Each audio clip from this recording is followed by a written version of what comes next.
Whew. Good morning. Well, probably isn't really a good morning. It is dark and early. Happy Daylight Savings Day.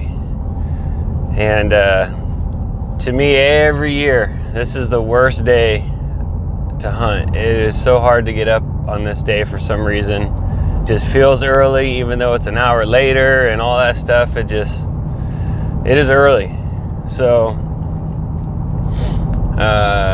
3:45, we're on our way out. November 4th, Monday. So happy Monday to everybody.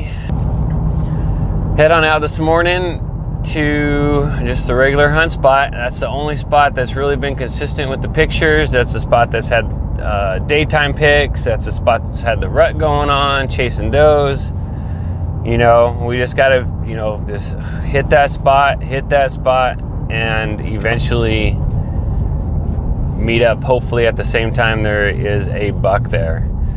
That's San Diego hunting, guys. It's so hard to, with a bow, public land hunt. You gotta be consistent, It's such a grind, and that's why I call this the grind, man, every year.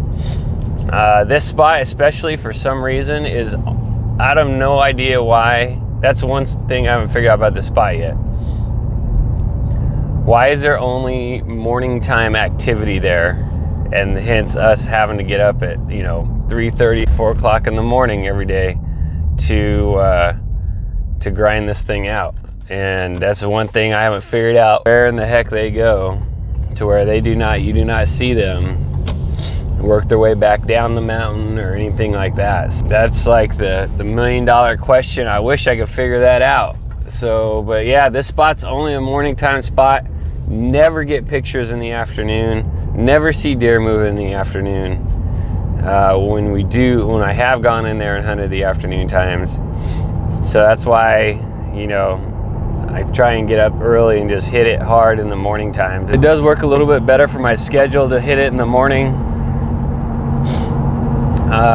With traffic in San Diego, to get back and forth to the hunting spot can get a little bit crowded, and then you wouldn't be able to really get in there consistently, I should say. So that's why the morning time is just very consistent. There's never traffic to get in and out to hunt, and then good to go. So with the daylight savings time, we're gonna try the new, obviously we get an extra hour in the morning to hunt, which is nice. Should be up there in 20 minutes or so, 25 minutes, and then hike in. The new access point through the private property worked out really well on Saturday, and so we'll try that again right now. Hike up in there, kind of found the deer trail that kind of comes off the mountain.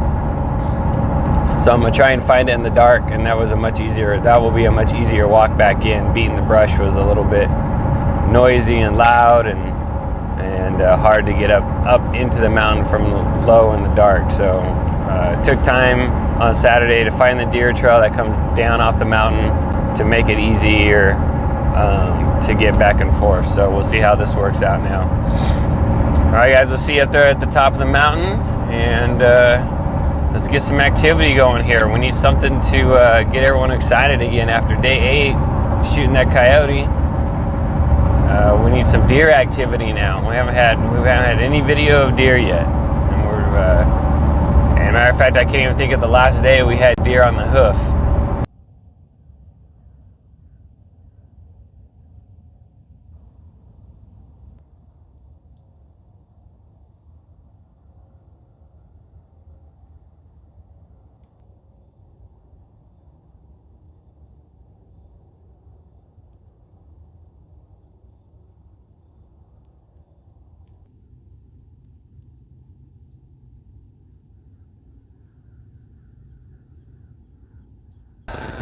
Well, guys, man, a buck just popped up. Nice 3x3. I'm gonna go down and check the camera right now. I'll put a picture up right now of the buck. Came right up, not even side trail, came out of a spot that they don't even really come out of. right directly in my face. And that's about 45 yards where he popped up. Didn't, you know, and then he came within to about 20 yards. He was going to side trail. As soon as I started drawing my bow back, he picked me up. And then he stood there too, and I couldn't get my bow back. I was either just too cold out here, it's about 35 degrees. I just did not have the muscle power to do it. It was crazy. It was just like either too nervous, I must have just buck fevered it up. But once I got my bow back, he didn't stick around at all. Now, he didn't blow out of here. He just kind of like turned and trotted down the canyon he came back out of. So, but dude, blown opportunity. I mean, all the way, dude. That buck is a monster for a San Diego buck. So I'm going to pack up right now, check the camera. I'm going to go check the tree stand camera that we put in a couple days ago, and I got to get to work. So, but man, dude, you know, that one hurts. That one's going to haunt for a little while. But, hey, at least, you know, dude, finally got some action, dude. Day 11. Get you amped up a little bit. And, man, it's just frustrating when something like that doesn't come to work out, man. But it's just all the things of bow hunting, you know. There's no ground blind, no tree stand where we've been at right here. And there's really no spot for a ground blind or a tree stand in here. And it kind of it's been bothering me. But that's the reason why, man, is to have something like that, just to cover enough movement to be able to be ready to shoot. So, but, hey, lesson learned. Maybe next time I'll buck up, and actually get my bow back. So, all right, catch you guys later.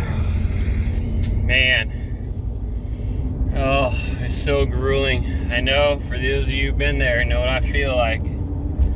You know, it's just, but the good note is, you know, I didn't shoot, I didn't miss, I didn't wound him, none of that happened. So, you know, just the fact that, man, he was just right on top of me. I was out in the open, no cover. He was looking the other way when I was drawn back. I just could not get my bow back. It was just like my muscles froze. It was just the weirdest thing. I never had that happen to me before. And then, of course, he leaves. What I do, I just draw it back instantly, right? So I think a little buck fever in there maybe. Nice big 3x3. I went down, checked the camera. No picture though, which I couldn't believe because the buck walked right in front of that camera. So I actually replaced that camera with a brand new camera I had in my backpack. So we'll kind of see if that makes a difference. I'll be able to tell, you know, fairly quickly here. Maybe it just hasn't been taking that many pictures. So went down to the tree stand. There's one doe on the trail to the tree stand, so that's kind of good. You know, just in one day. So we'll kind of see, kind of keep checking that camera there and see what we get for any buck pictures. Other than that, man, just, dude, it gets you excited. You finally get a buck encounter, day 11, in the books. But I couldn't turn the camera. The way he came out of that canyon, he was just like, came out of the canyon and he's instantly looking up the hillside at me, and there's no time to turn the camera on. I didn't even range find him.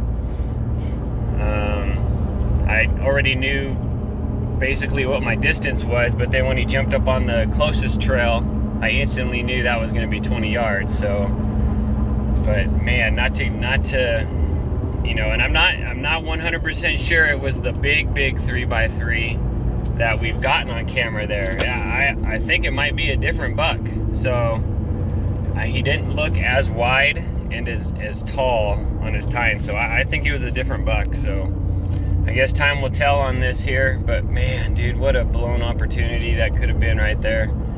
So crushing. But, you know, for those that archery hunt, if you're new to the sport, get used to it, because that's going to be your whole archery career. At some point, you're gonna have lots of close encounters that do not end in your favor, and that's part of the fun and challenge of archery hunting. I think is you know, 2 bucks this season I could have had with a rifle tag already, you know, and even this one this morning. So just got to keep at it, got to keep going, shake it off, and hey, tomorrow tomorrow might be another day. So we'll see what happens. I do have a tree that I'm kind of curious as far as a tree stand would go. And it would have gave me a pretty good shot this morning if I was up on the ground, off the ground a little bit. And I think I could have been able to draw back out of the tree without him noticing.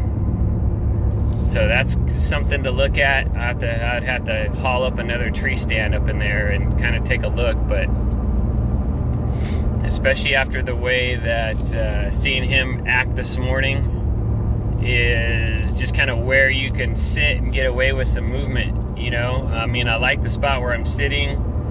It's, you know, upslope from them, so you have a nice shot angle at them. But I think no matter what, you got to be ready to shoot.